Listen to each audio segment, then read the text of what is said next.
आदाब अस्सलाम, मैं सैफुल इस्लाम। अहवाल दुनिया की ख़ास पेशकश नेताजी में एक बार फिर से आप तमाम का स्वागत है। आज हमारे साथ ख़ास बातचीत करने के लिए मौजूद हैं कांग्रेस से निज़ामाबाद के प्रत्याशी जनाब अनिल यादव जी। नमस्कार, स्वागत है आपका। सबसे पहले मैं चाहता हूं कि आप हमारी जनता को अपने बारे में कुछ बताएं कि आप कौन हैं और क्यों चुनाव लड़ रहे हैं इस बार कांग्रेस से। देखिए, ये बहुत कठिन सवाल होता है अपने बारे में बताना। मैं एक बहुत सामान्य से परिवार से आता हूँ। मेरे पिताजी एक किसान हैं, माँ घरेलू कामकाजी एक महिला हैं। इलाहाबाद विश्वविद्यालय में मैंने पढ़ाई की है और वहीं से छात्र राजनीति की है। लगभग 10 सालों तक विभिन्न क्षेत्रों में हमने संघर्ष किया है, तमाम मुद्दे मसलों पे संघर्ष किया है। और इस समय मैं कांग्रेस पार्टी का संगठन सचिव हूँ प्रदेश का, और निजामाबाद कॉन्स्टिट्यूंसी में मैं यहाँ से चुनाव लड़ रहा हूँ।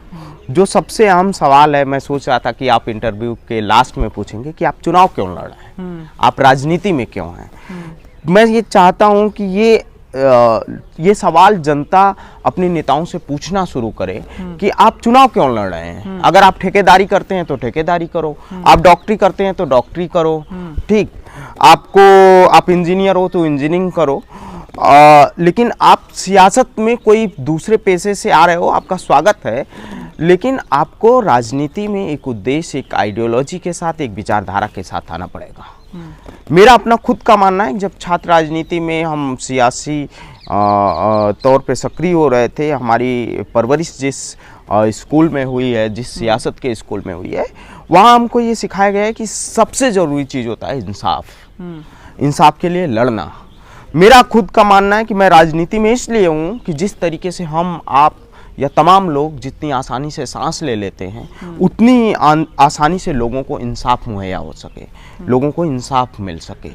आज़ादी के इतने अरसे बाद हिंदुस्तान ने प्रगति की है, सब कुछ हुआ है, लेकिन जो इस सदी के महानायक का ख्वाब था, महात्मा गांधी का, राष्ट्रपिता का जो ख्वाब था कि हिंदुस्तान के एक भी आदमी के आंख में अगर आंसू होगा तो ये आज़ादी मुकम्मल नहीं मानी जाएगी।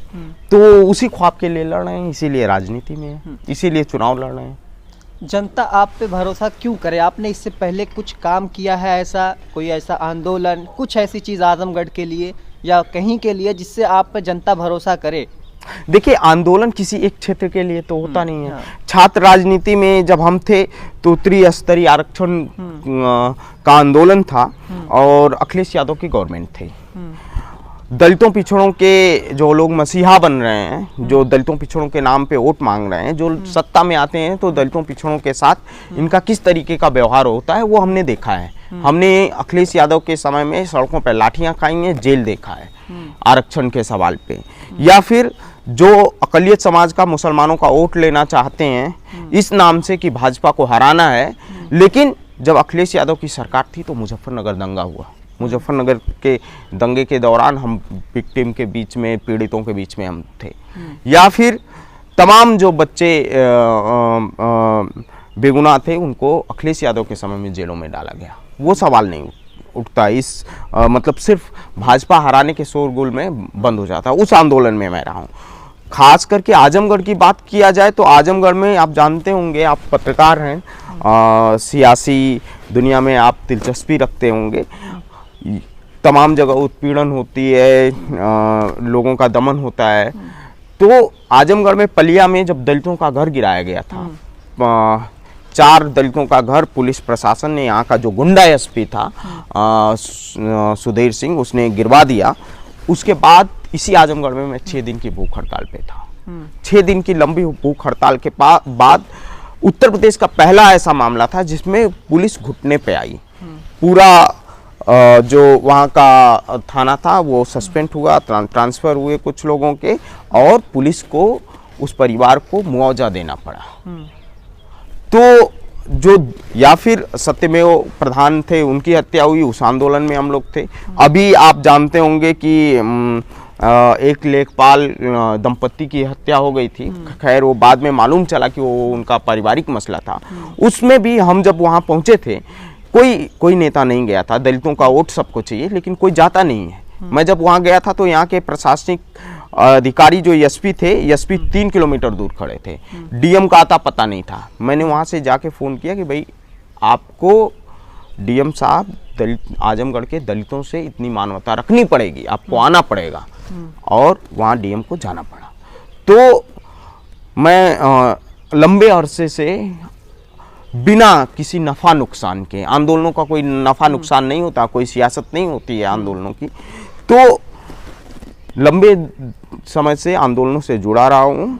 और निज़ामाबाद कॉन्स्टिट्यूंसी में लगभग जो है 187-88 गाँव को मैंने डोर टू डोर किया है। मैं इस तरीके से प्रचार तंत्र में यकीन नहीं रखता हूँ कि मैं किसी गांव में जाऊँ, किसी 4 लोगों के घर पे जाके दरवाजे पे बैठा हूँ और वापस चला हूँ। क्योंकि आप जब जनता के बीच में जाते हैं तो जनता की समस्याओं से, जनता के साथ आपको रूबरू होना चाहिए। आम जो सबसे गरीब आदमी है उस गांव का, उसकी समस्याओं को सुनना चाहिए।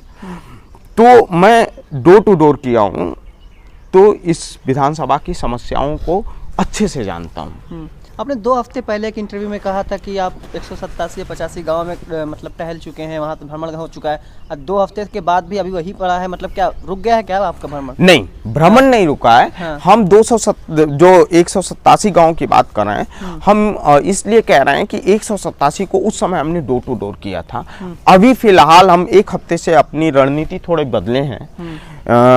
फिर हम 2-3 दिन में फिर शुरू करेंगे, जो छूटे हुए हैं गांव उसको हम कंप्लीट कर लेंगे। अभी हम 4-5 दिन से एक दूसरे बूथ मैनेजमेंट की एक्सरसाइज में थे, उसको हम कंप्लीट किए हैं। तो हम कल से फिर शुरू कर रहे हैं उसको। अच्छा, सीए आंदोलन जब था तो इसमें आपका कुछ किरदार, कुछ रोल? देखिए, या वो मुस्लिम का मुद्दा था इसलिए आप उसमें नहीं थे? नहीं, सीए एनआरसी का जो आंदोलन था, सीए एनआरसी के आंदोलन में हमारे बहुत सारे, मतलब कांग्रेस पार्टी के तौर पे मैं उस समय सक्रिय था। और सीए एनआरसी का जो लखनऊ का पहला आंदोलन था, उसमें हम लोगों को अरेस्ट किया गया था। जिस दिन लखनऊ का आंदोलन हुआ था, उस दिन हमारे प्रदेश अध्यक्ष, हमारे अल्पसंख्यक अध्यक्ष को अरेस्ट किया गया था। सीए एनआरसी के आंदोलन को मैं इस नज़रिए से नहीं देखता हूँ कि ये हिंदू मुसलमान का कोई आंदोलन है। हम इस नज़रिए से देखते हैं कि ये हिंदुस्तान को बचाने की एक तहरीक है। हजारों साल से जो हिंदू मुसलमान एक साथ रह रहे हैं, उनको एक कागज़ के टुकड़े पे बांटने की कोशिश की जा रही है। ये बताया जा रहा है कि भाई आप मुसलमान हो तो कागज़ दिखाओ। हमारा अपना खुद का मानना है कि हिंदुस्तान इस मुल्क के उतने ही हकदार हैं जितने हिंदू हैं, जितने सिख हैं। तो सीएनआरसी के आंदोलन में मेरी यहाँ तक सक्रियता रही है, क्योंकि मेरे कई नेता, हमारे पार्टी के कई नेता उस आंदोलन में बंद थे। हाँ, आजमगढ़ में प्रियंका गांधी आई थी, उनको हम लोग लेकर आए थे कि आपको चलना पड़ेगा दीदी, हमारे गृह जनपद का मसला है। उस समय जो है हम प्रियंका जी को हम लोग गोपालपुर लेकर आए थे, बिलरियागंज में, गोपालपुर कॉन्स्टिट्यूंसी में। तो वहाँ से फिर हम लोग बनारस भी गए। तो कोई ऐसा सीएनआरसी आंदोलन में कोई ऐसी जगह नहीं होगी जहाँ पे प्रियंका जी के साथ हम लोग नहीं गए। हम गए, उनके साथ गए कि लोगों की दुख तकलीफ सुना। और सबसे बड़ी बात है कि जब पूरा हिंदुस्तान के पूरे नेता चुप बैठे हुए थे, जो लोग अपने आप को अकलियत समाज का हितैषी बताते हैं, वो लोग भी चुप थे। तो इकलौती ऐसी एक लीडरशिप थी, एक परिवार था, गांधी परिवार, जो बोल रहा था, सड़कों पे लड़ रहा था, लोगों के बीच में जा रहा था। और हमारी नेता ने, प्रियंका गांधी ने यहाँ तक बोला कि जो लोग सीएनआरसी के आंदोलन में मारे गए हैं वो शहीद हैं और हिंदुस्तान उनको शहीद का दर्जा देगा। आने वाला इतिहास उनका नाम अपनी डायरी में, अपनी किताबों में शहीद के बतौर दर्ज करेगा। तो इस तरीके की मसरूफियत थी हमारी सीएनआरसी। अच्छा, कोरोना काल जब आया, मतलब एक बुरा वक्त, एक बुरा दौर भारत के लिए, पूरी दुनिया के लिए, उस वक्त आप कहाँ थे? जब कोरोना का जी जब कोरोना आया था तो उस समय मैं प्रदेश का संगठन सचिव था। पूरे उत्तर प्रदेश में हम लोगों ने 90 हजार लोगों 90 लाख परिवारों को हम लोगों ने बतौर कांग्रेस पार्टी के मदद पहुंचाई थी डायरेक्ट। 1 करोड़ 20 लाख लोगों तक हम लोगों ने किसी न किसी तरीके से राहत सामग्री पहुंचाई थी। उत्तर प्रदेश में 20 लाख लोगों तक हम लोगों ने कोरोना किट बंटवाई थी। चूँकि मैं उस समय प्रदेश का संगठन सचिव था, प्रदेश की जिम्मेदारी देख रहा था, तो पूरे उत्तर प्रदेश का जो कोरोना का कंट्रोल रूम था वो मैं प्रदेश के संगठन सचिव के बतौर वो जिम्मेदारी निभा रहा था। तो उस समय हम लोग चाहे वो हम लोगों ने उस दौरान जो बसें लगवाई थी 8 वो कि हम प्रवासी मजदूरों को लाएंगे, उसमें हमारे प्रदेश अध्यक्ष जी जेल चले गए। तो उसके बाद हम लोगों ने पूरे प्रदेश में अपने संगठन के जरिए से सेवा सत्याग्रह चलाया था, रसोइयाँ चलाई थी। तो वो सारा काम, चूँकि मैं संगठन का आदमी था तो उस समय मुझे वो जिम्मेदारी थी, वो मुझको ऑफिस में बैठ के, लखनऊ में बैठ के वो निभाना पड़ा था। लेकिन उसके साथ ही साथ लखनऊ में रोजाना अनिल यादव सुबह करीब 2500 लोगों को और शाम को करीब जो है 1500 लोगों को अपने हाथों से हम ले जाके खाना खिलाते थे। वो सुबह अर्ली मॉर्निंग जाते थे, फिर शाम को जाते थे। इतने ऑफिस के बाद क्षेत्र में कौन था? क्षेत्र में हमारी पार्टी से हमारे दोनों ब्लॉक अध्यक्ष थे। हम लोगों ने यहाँ कोरोना किट बंटवाई, दवाओं का छिड़काव करवाया। तो उस समय मैं निजामाबाद में नहीं था, लेकिन मेरा अपना ये मानना है कि आप जहाँ कह सकती है जब जरूरत थी तब आप नहीं थे। निजामाबाद की जनता ये बोल सकती है कि कोरोना काल में मैं यहाँ पर नहीं था। हाँ, ये बोल सकती है, ये सही भी है। सही भी है। हाँ। अच्छा ठीक है, आप एक छात्र नेता हैं, युवा हैं, बहुत सारी बड़ी बड़ी पार्टी जो उत्तर प्रदेश में विपक्षी पार्टी और जो इस वक्त उत्तर प्रदेश में मतलब गवर्नमेंट में है वो पार्टी थी, लेकिन आपने कांग्रेस को क्यों चुना? कहा जाता है कांग्रेस एक डूबती हुई नाव है उत्तर प्रदेश के लिए। ये कहा जाता है कि मतलब जो लोग मतलब मेरे जैसा नेता, अगर जो लोग ये बात बोलते हैं, ये कौन लोग बोलते हैं, ये मुझे इस तरीके का एक बचकानापन सा नज़र आता है कि कांग्रेस डूबती हुई जहाज है। कांग्रेस पूरे भारत में जो है भाजपा के बाद दूसरे नंबर की पार्टी है, इसमें कोई संदेश नहीं। मेरी बात सुन लीजिए। जो लोग कह रहे हैं कि कांग्रेस डूबती हुई नाव है, उनको ये मालूम नहीं होगा कि इस बुरे से बुरे दौर में उत्तर प्रदेश में कांग्रेस के पास 6% वोट है, ठीक ना। तो और लगातार हम लोगों ने संगठन के बतौर मजबूती से काम किया है। प्रियंका गांधी जी यहाँ की महासचिव हैं, और किसी भी पार्टी का किरदार या उसकी सियासत या उसका कैरियर सिर्फ उसके विधायक सांसदों से तो नहीं गिना जाता है ना, उसके संघर्षों से भी गिना जाता है। जो लोग कह रहे हैं कि कांग्रेस डूबती हुई जहाज है, उनको मालूम होना चाहिए कि उत्तर प्रदेश की सड़कों पर अगर किसानों के लिए कोई लड़ता है तो प्रियंका गांधी लड़ती हैं, अगर CA/NRC के सवाल पे कोई लड़ता है तो प्रियंका गांधी लड़ती हैं। हाथरस से लेकर उन्नाव तक कोई मसला होता है, कौन लड़ता है? कांग्रेस पार्टी लड़ती है। आदिवासियों का जनसंहार होता है, कौन लड़ता है? कांग्रेस पार्टी लड़ती है। तो जिनके पास तादाद है, जो लोग बहुत गुमान में है कि उनके पास तादाद है और वो बड़ी पार्टी हैं, ये चुनाव साबित कर देगा कि उनकी औकात क्या है। अच्छा, कितनी सीटें आपको लगता है, कितनी सीटें आएंगी? देखिए, सीटें अलग चीजें हैं कि सीटें कितनी, एक अंदाजा हो सकता है। नहीं, सीटें अलग चीज है। 2 चरणों का चुनाव जो है वो आज तीसरा चरण खत्म हुआ है, आज तीसरा चरण चल रहा है। तो इसमें ये मतलब सारे चरण हो जाएंगे तो हम आपको बता सकते हैं कि इतनी सीटें आएंगी। अच्छा, लेकिन इस बात पहले से बढ़ेगी, 17 से बढ़ेगी 22 में बिल्कुल बढ़ेगी। वोटिंग परसेंटेज भी बढ़ेगा, सीट भी बढ़ेगी, और आने वाली सरकार बिना कांग्रेस की नहीं बनेगी। अच्छा, ये भी बड़ा दावा आपका है।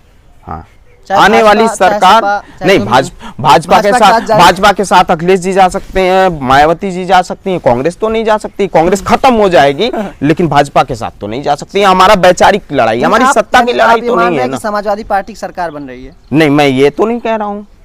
मैं कह रहा हूँ कि मेरी सरकार बन रही है। आपकी सरकार? मैं तो कह रहा हूँ कि कांग्रेस की सरकार बन रही है। कांग्रेस की सरकार बन रही है या फिर समाजवादी पार्टी की, जिसकी भी सरकार बनेगी, आने वाली सरकार जो है वो कांग्रेस पार्टी के साथ बनेगी, या तो खुद सरकार बनाएगी, या तो हम सरकार बनाएंगे। अच्छा, ठीक है। अच्छा, कहा जाता है कि जो दूसरी पार्टियां हैं वो अपने कार्यकर्ताओं और अपने विधायक जिनको टिकट देती है उनसे फंड लेती है जी, और कांग्रेस फंड देती है, तो सिर्फ इसीलिए आप कांग्रेस में हैं? जो लोग इस बात एक धारणा है, पहले शायद इस तरीके की परंपरा रही होगी, लेकिन कांग्रेस पार्टी इस बार किसी भी प्रत्याशी को कोई फंड नहीं दे रही, ना चुनाव लड़ने के लिए दे रही है और ना ही तो कोई इस तरीके के खर्च वर्च के लिए दे रही है। मैं पार्टी में एक वैचारिक कमिटमेंट के साथ हूँ, एक वैचारिक प्रतिबद्धता के साथ हूँ। मैं तो प्रदेश का संगठन सचिव था, मुझे क्या ज़रूरत थी चुनाव लड़ने की, लेकिन मुझे लगता है कि हर एक पॉलिटिकल आदमी को एक बार अपनी ज़िंदगी में चुनाव जरूर लड़ना चाहिए और चुनाव आदमी को सिखाता है, मैच्योर करता है। आपको अपने इस क्षेत्र की समस्याएं मालूम है? लिए कोई कॉलेज नहीं है, यहाँ से डीएवी सिवली इतना दूर है, यहाँ खुद लड़कियों का कोई कॉलेज नहीं है कि वो पढ़ सकें, तो प्राइवेट में फॉर्म डाल के बैठी रहती हैं और किसी तरीके से जाके एमए का इम्तहान या बीए का दे आती हैं। तो निज़ामाबाद में मेरी पहली प्राथमिकता होगी कि निज़ामाबाद में लड़कियों के लिए एक डिग्री कॉलेज बने।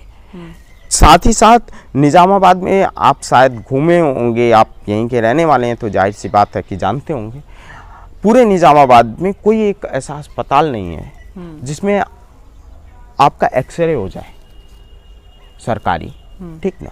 लोगों को सदर जाना पड़ता है या फिर वहाँ भी जो दुर्व्यवस्थाएं हैं वो सब लोग वाकिफ़ हैं।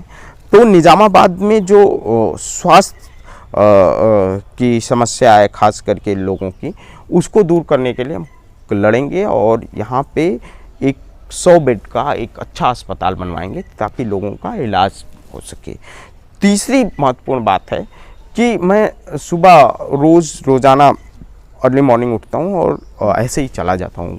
निज़ामाबाद की किसी भी सड़क पे हर 3 किलोमीटर 4 किलोमीटर पे आपको लड़के मिल जाएंगे जो दौड़ते हैं सुबह उठ के। उनकी भर्ती नहीं आ रही है, वैकेंसी नहीं आ रही है, उनसे भी मैं मिलता हूँ तो उनसे 2 चीज़ कहता हूँ कि ठीक है, आपका सेना में या पुलिस में जाने का शौक़ है या आकांक्षा है, आप जाइए, लेकिन अपनी पढ़ाई भी, अपनी तालीम जो है वो उसको पूरा करिए। उसके लिए खास करके यहाँ पे जो बेरोज़गारी है, आपको मालूम होगा कि जब देश आज़ाद हुआ था उसके बाद पूर्वांचल में जगह जगह पे कांग्रेस पार्टी ने छोटे छोटे उद्योग लगाए। हमारे ज़िले में छठियाओं की चीनी मिल बनी, या फिर बगल में जौनपुर में सतहरिया में एक पूरा स्टील प्लांट का बेल्ट बना, या फिर बगल में बस्ती में बना।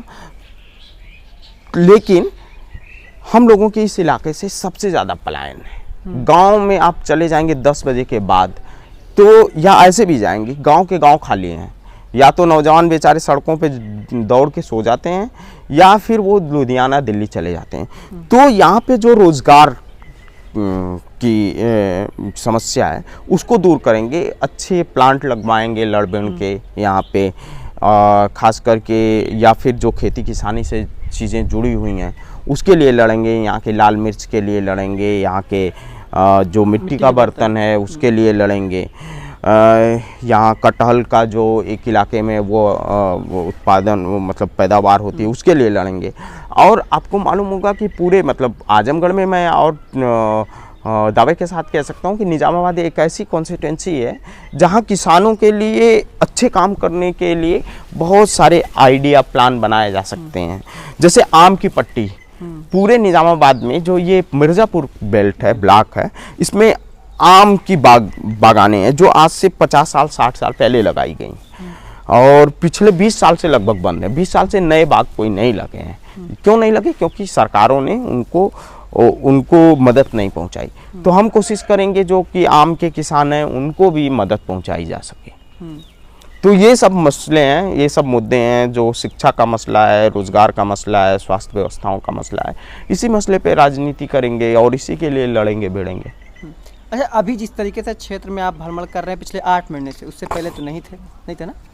8 महीने से हैं जी। अब चुनाव हो जाएगा, जीतेंगे या हारेंगे, फिर चुनाव यहाँ से चले जाएंगे। देखिए, निज़ामाबाद मेरा घर है, मैं यहाँ पहले से भी आता जाता रहा हूँ। मेरा ननिहाल है यहीं नेवादा में, शाहबाजपुर घर है मेरा, और मैं यहाँ खुद रहता हूँ। मैं पिछले 8 महीने से अपने घर पे नहीं रहता हूँ, मैं यहीं निज़ामाबाद कस्बे में रहता हूँ। तो जो ये है कि चुनाव लड़ेंगे चले जाएंगे। मैं लगातार लोगों से, जनता के बीच में जाता हूँ तो एक बात कहता हूँ कि मैं निज़ामाबाद में सिर्फ चुनाव लड़ने नहीं आया हूँ। मैं निज़ामाबाद में जो इंटरव्यू के शुरू में मैं कह रहा था कि मुझे इंसाफ के लिए, लोगों के इंसाफ के लिए लड़ना है, तो मैं लड़ूंगा और चुनाव का परिणाम चाहे जो भी होगा, निज़ामाबाद की आवाम, निज़ामाबाद की जनता के मुद्दों के लिए अनिल यादव सबसे पहला आदमी होगा जो सड़कों पर होगा। तो इस कमिटमेंट के साथ, इस प्रतिबद्धता के साथ हम राजनीति में हैं कि हम कहीं जाने आने वाले लोग नहीं हैं। हम कोई वो क्या बोलते हैं, मौसमी नेता नहीं है कि कुर्ता पैजामा सिलवा लिया है तो नेता हो गए हैं। हम नेता लड़के बने हैं। और मैं एक छोटी सी बात आपकी घटना बता रहा हूँ कि इलाहाबाद में निषाद लोगों की नाव तोड़ी गई थी, आपको मालूम होगा, बसवार गांव में। उसके बाद हम लोगों ने एक पदयात्रा की, 507 किलोमीटर मैं पैदल चला था, इलाहाबाद से लेकर बलिया तक। महासचिव ने निर्देश दिया था कि निषाद समाज की लड़ाई आप लड़ो। हम पैदल चले थे 507 किलोमीटर, 23 दिन लगा था, गंगा के किनारे किनारे चले थे। तो निज़ामाबाद तो मेरा घर है, निज़ामाबाद के लोग मेरे अपने लोग हैं। मैं ये नहीं कह रहा हूँ कि दूसरे लोग मेरे पर आए हैं, लेकिन मैं इलाहाबाद की आवाम के लिए, इलाहाबाद में निषाद समाज की लड़ाई लड़ सकता हूँ। तो मैं, ये तो मेरा घर है, मैं खून का एक एक कतरा गिरा दूंगा, 1 इंच पीछे नहीं हटूंगा निज़ामाबाद के लोगों के मान सम्मान की लड़ाई में, उनके विकास की लड़ाई में। तो मैं यहीं रहूंगा और यहीं लड़ूंगा। अच्छा, अनिल यादव मतलब ये इसलिए निज़ामाबाद से चुनाव लड़ रहे हैं कि ये यादव बहुल्य क्षेत्र है, या इसलिए कि ये इनका घर है? देखिए, ये नफ़ा नुकसान सियासत में, राजनीति का जो समीकरण होता है सब लोग देखते हैं। जाहिर सी बात है कि मैं चुनावी राजनीति में हूँ तो मैं भी देखा हूँगा। तो एक तो बात ये है, मैं मतलब दूसरे नेताओं के तरह नहीं हूँ। मैं मेरा अपना खुद का जो रिसर्च है वो चुनाव के मुद्दे पे और ख़ास करके जातियों के मसले पे रहा है। तो ये बात सही है कि भाई यहाँ पे यादव लोग हैं तो आबादी उनकी ज़्यादा है, बहुलता है। तो एक कारण तो ये रहा है कि अनिल यादव इसलिए भी यहाँ मैं चुना हूँ कि यादव बाहुल क्षेत्र है, तो इस वजह से भी हूँ। और लेकिन शुरू में मैं इंटरव्यू में बात कह रहा था कि मेरी ये लड़ाई एक इंसाफ की लड़ाई है, लोगों को इंसाफ दिलाने की लड़ाई है। इस वजह से भी निज़ामाबाद कॉन्स्टिट्यूंसी में चुनाव। आखिरी सवाल एक मेरा आपसे है, इंसाफ की आप बात कर रहे हैं। कांग्रेस पार्टी शायद नेहरू जी के दौर में 1950 या 52 में एक कॉन्स्टिट्यूशन में एक तरमीम की थी, बदलाव किया था। इसमें यह है कि आर्टिकल 341/3 जानते हैं? हाँ, जानते हैं। जिसमें मुस्लिम समाज को आरक्षण नहीं मिलेगा, जो छोटी बिरादरी के। क्या ये इंसाफ है? नहीं, देखिए, ये बिल्कुल इंसाफ नहीं है और ये नेहरू जी की वजह से नहीं हुआ है। उसमें आप एक लंबी चौड़ी बहस है और 341 को लेकर। मेरा अपना खुद का मानना है कि बहुत सारी चीज़ें जो किसी भी पॉलिटिकल पार्टी के अतीत में होती हैं, बहुत सारी चीज़ें गलत होती हैं, बहुत सारी चीज़ें सही होती हैं। तो जो चीज़ गलत है उसको गलत कहने का हौसला नेताओं को रखना चाहिए। और हम चूँकि प्रदेश के संगठन सचिव हैं, हम अपनी पार्टी में जो सवाल आज आप कर रहे हैं, हम अपनी पार्टी में ये सवाल करीब 3 साल पहले किए थे कि भाई जो 341 का मसला है कि जो खास करके मुसलमानों में जो दलित बिरादरियां हैं, उनको आरक्षण नहीं मिलता है। नहीं, पसमानदा को आरक्षण है, पसमानदा नहीं, उससे जो नीचे। तो जो जिनकी स्थिति या जो जिनका पुराना पेशा दलित भाइयों की तरह है, या उनका स्टेटस दलितों की तरह बेचारों उन लोगों का, जैसे एक उदाहरण के तौर पे जैसे वाल्मीकि समाज है। वाल्मीकि समाज अगर वो हिंदू है तो उसको एससी का दर्जा है, लेकिन जो मुसलमानों में जो लोग वाल्मीकि, जो लोग साफ सफाई का काम करते हैं, उनको एससी का दर्जा नहीं मिला है। तो हम पहले से ही कह रहे हैं कि भाई हम अपनी पार्टी में भी और सड़कों पर भी ये सवाल उठाएंगे, इसके लिए लड़ेंगे और ये करवाएंगे कि भाई ये जो मुसलमानों का हक है, खास करके जो गरीब तबका है, जो हाशिए पे रहा है, उनको उनका हक मिलना चाहिए। हक के सवाल में वो पार्टी के अंदर चाहे बाहर उतना ही प्रतिबद्धता, उतना ही कमिटमेंट अनिल यादव का है। जी, शुक्रिया बातचीत करने के लिए, अच्छा लगा बातचीत करके।